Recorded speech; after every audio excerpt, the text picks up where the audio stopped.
Hi, welcome to Buffzone. I'm Kyle Ringo. This is Brian Howell. We're on the west side of Folsom Field this week, ready to talk about the USC Trojans. Brian, the Buffs have never beat USC. They go out to the Coliseum this week. What are their chances? I don't know. Okay. It's the same thing we've talked about. I mean, obviously, they've been playing better all year.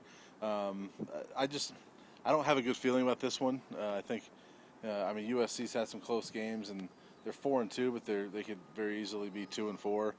But I don't know. I just don't feel good about this one. I feel like this is going to be a game that gets away from the Buffs, and they lose by 20 some points. They could easily be 5-1 too. They lost a game on a Hail Mary, so defend that a little bit better. And USC's looking even more imposing going in this game. The Buffs have to have a lot of things go their way, and they have to make a lot of things go their way to win this game and make a little bit of history, being the first CU team to beat the Trojans. Obviously they need to create some turnovers on defense. They haven't done that nearly to the extent that they had hoped to so far this season. So that's one thing. They need to stop that USC running game, which is a bear. Yeah. Buck Allen is a guy who Mike McIntyre mentioned at the beginning of the week might be a future Heisman Trophy candidate, and I've watched him play a couple times this year, and I could see why McIntyre thinks that of him. And then Cody Kessler at quarterback is doing a lot of things right and making very few mistakes. So, right. The Buffs on defense have their hands full, and then CU on offense has been moving the ball at a really high rate this year. Competitive with some of the best teams in CU history as far as yards and points and that sort of thing. But doing it against a USC defense in the Coliseum is a whole other story. And it'll be impressive to me if Cepho and the CU offense could go out there and still generate the offense that they've been generating to this point. But I think I got to see it happen to believe it's going to happen. Yeah, I would agree with you. I think USC to this point is probably the most complete team the Buffs have played. Arizona State, I think, had a better offense than USC, but not quite the defense.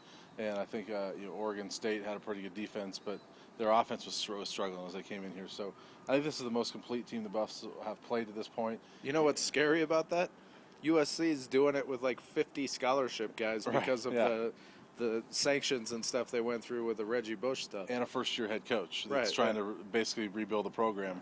And let's not forget that first-year head coach has pretty much had his way with the Buffs when he's been at Washington the past few years, and as CU transitioned into the Pac-12. The Buffs haven't had a lot of success against Steve Sarkisian to this point. No, they haven't. And you mentioned Cody Kessler.